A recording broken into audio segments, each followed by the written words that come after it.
மக்களுக்கு உங்ககிட்ட கேட்கறதுக்குன்னு ஏராளமான கேள்விகள் இருக்குது. அதனால அவங்க சார்பா அவங்கள ஒருத்தனா அவங்களோட ஒரு உண்மையான ஒரு பிரதிநிதியா உங்ககிட்ட சில கேள்விகள் கேட்கணும். மிஸ்டர் பிரைம் மினிஸ்டர் அவர்களே, நம்ம தமிழ்நாட்டு மீனவர்கள் கிட்டத்தட்ட ஒரு 800 பேருக்கு மேல இலங்கை கடற்படையால தாக்கி அழிக்கப்பட்டிருக்கிறாங்க. அதை கண்டிக்கிறதுக்காக உங்களை பெருசா எதுவும் செய்ய சொல்லல, சின்னதா ஒண்ணே ஒண்ணு மட்டும் செஞ்சு கொடுங்க.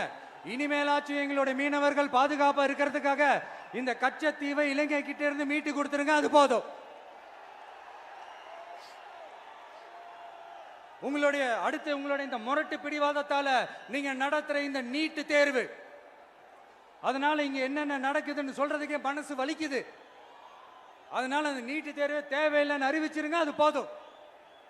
செய்வீர்களா திரு நரேந்திரபாய் தாமோதர் மோடிஜி அவர்களே? எங்களுக்கு என்னென்ன தேவையோ என்னென்ன நல்லதோ அதெல்லாம் செய்ய மாட்டேங்கிறீங்க. ஆனா ஆட்சி அதிகாரத்தை மட்டும் கையில வச்சுக்கிட்டு மக்களை ஏமாத்த நேரடியாக ஒரு பாசிச பாஜக அடிமை கூட்டணி ஒண்ணு. அடுத்து உங்களோட இந்த மைனாரிட்டி ஆட்சியை ஓட்டுறதுக்காக மறைமுகமாக RSS அடிமை குடும்பம்னு இன்னொரு கூட்டணி. இப்படி மக்கள் சக்தியே இல்லாத இந்த ஊழல் கட்சிகளை மிரட்டி அடிபணிய வச்சு 2029 வரைக்கும் சொகுசு பயணம் போயிடலாம்னு திட்டம் தீட்டி வச்சிருக்கிறீங்க. அதானே ஜி? என்ன ஜி? ஒண்ணு மட்டும் சொல்றேன், தெரிஞ்சுக்கங்க.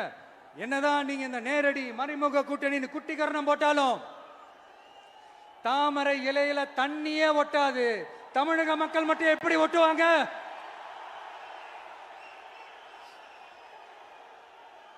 இங்க ஒரு MP சீட்டு கூட தரலன்றதுக்காக தமிழ்நாட்டுக்கும் தமிழ்நாட்டு மக்களுக்கும் எதுவுமே செய்யாம ஓரவஞ்சனை செய்யுது இந்த ஒன்றிய பாஜக அரசு.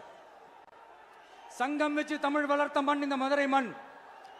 அதனால இங்க அந்த கீழடியில கிடைச்ச ஆதாரங்களை எல்லாம் மறைச்சிட்டு எங்க நாகரிகத்தையும் எங்க வரலாறையும் அழிக்கிறதுக்காக உள்ளடி வேலை செய்யலாம்னு நினைக்கிறீங்க. தமிழ்நாட்டை தொட்ட என்ன நடக்கும் நீங்க பல உதாரணங்கள் இருக்குது. அதனால இதையெல்லாம் மறைச்சிட்டு எங்க மக்களை ஏமாத்திடலாம்னு மட்டும் நினைக்காதீங்க. மத நல்லிணக்கத்திற்கு பெயர் பெற்ற இந்த மதுரை மண்ணிலிருந்து சொல்றேன், உங்க எண்ணமெல்லாம் ஒரு நாளும் ஈடேறாது.